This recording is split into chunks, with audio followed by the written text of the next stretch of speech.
Used to be when people talked about the end of the world, we locked them up, or laughed them off. Sometimes both. But we never took them seriously. Maybe we should have. But I'm getting ahead of myself. Better to start at the beginning, with the abduction of Desmond Miles, my son. This boy had no ambition, no direction, no plans for the future. What he did have was a heritage, one he chose to deny. It nearly cost him his life. He was captured and imprisoned. Those who took him believed he could help them find something. The apple. One of several artifacts we call pieces of Eden. Bits of ancient technology scattered across the globe. Some hidden, some found, all of them dangerous. Most are held by a single group, the same group that now had Desmond. You know them as Abstergo Industries. We know them as the Templars, as the enemy. We've been fighting them for thousands of years, even longer if you believe the stories of their origins. I do. After all, I've seen the truth. That's the beauty and the horror of the Animus.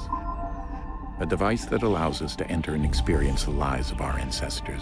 It holds the power to change everything, to show us history the way it really happened. Up until its creation, to the victor went the spoils, went the truth.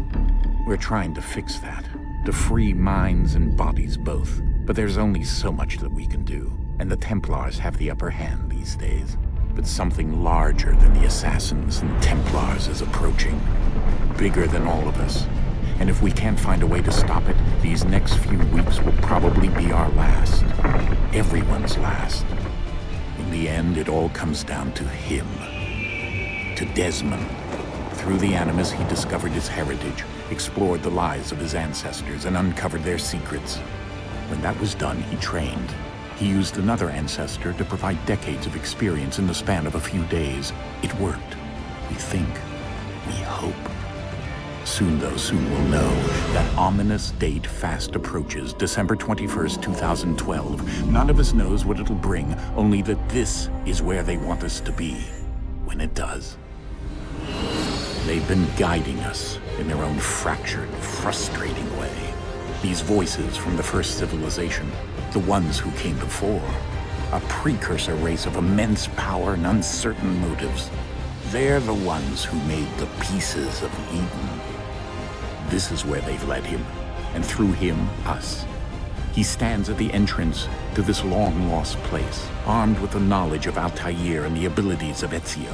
He holds in his hands the apple of Eden, and we stand at his side, ready to support him however we can. His name is Desmond Miles, and he has brought us to the end.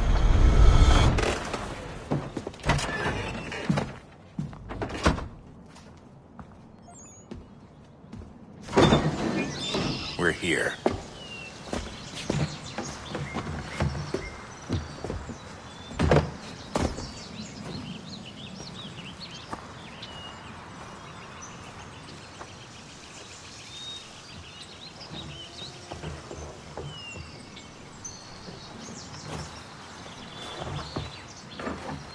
Let's go.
In another moment, down went Alice after it, never once considering how in the world she was to get out again.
You must find the key.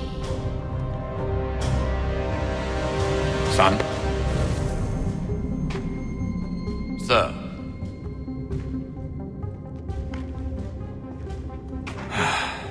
Here we go again.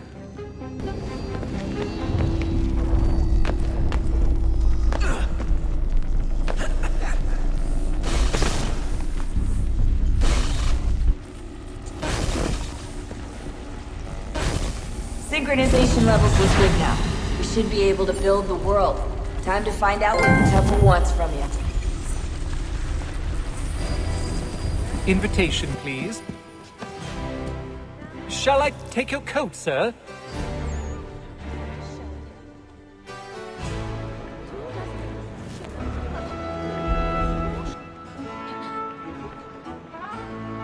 My apologies.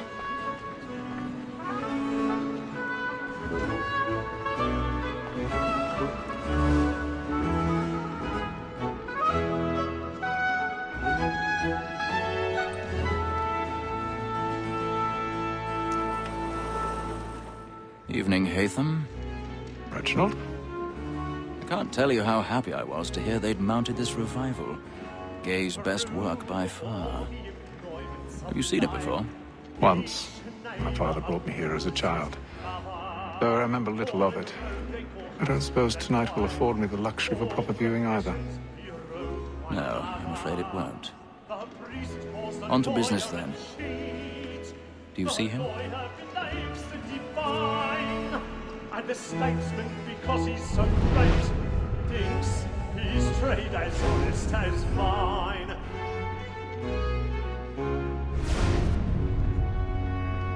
He's seated in one of the boxes above. The stairs are watched. So is mine. You'll need to find another way Like up. me too, he acts in a double capacity, both against I me already have. and for me.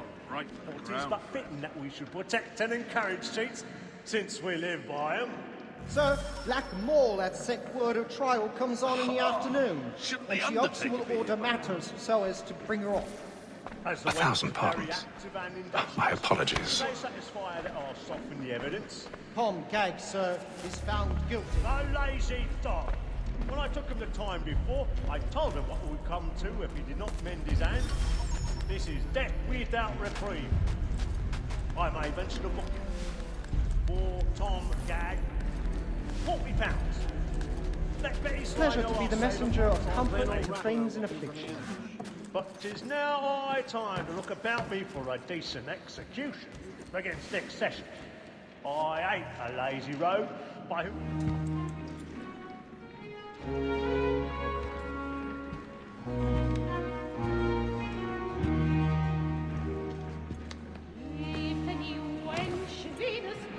Hatham.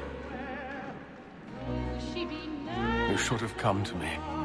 We would have found another way. Yes. But then you would have known. For what it's worth, I'm sorry. As am I.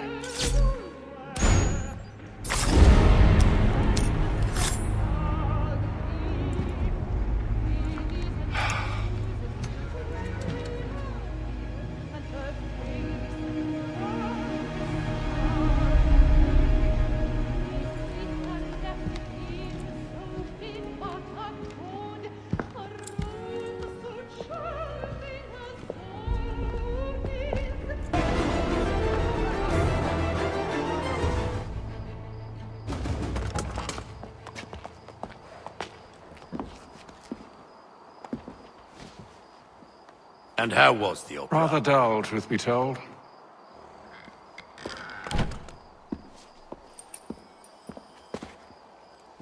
Shall we be off then? Aye. To Fleet and Bride. By your command.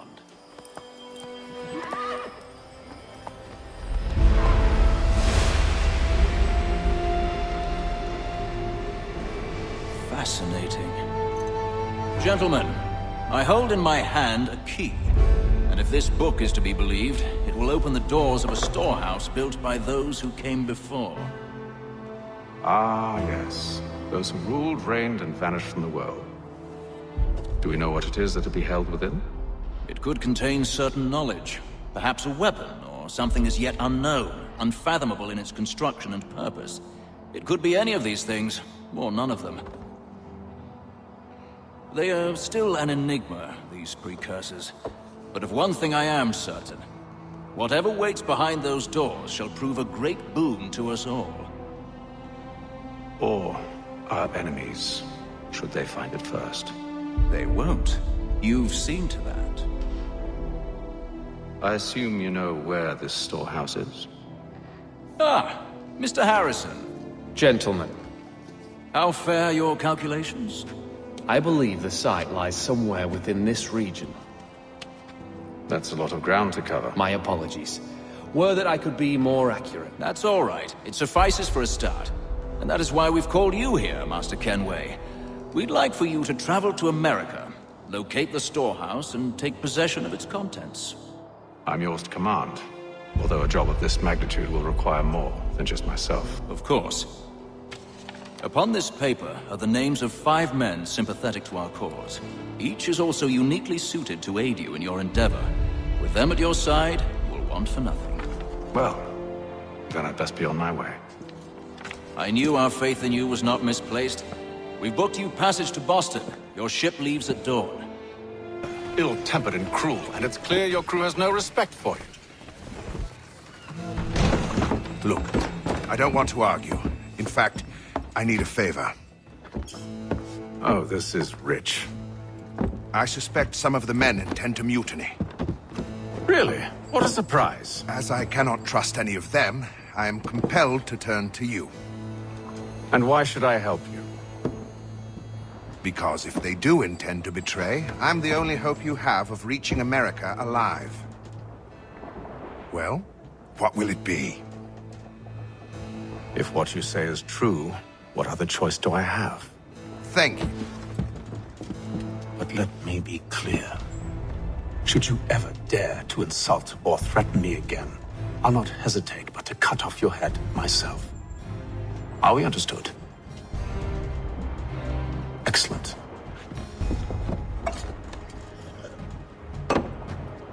Good day.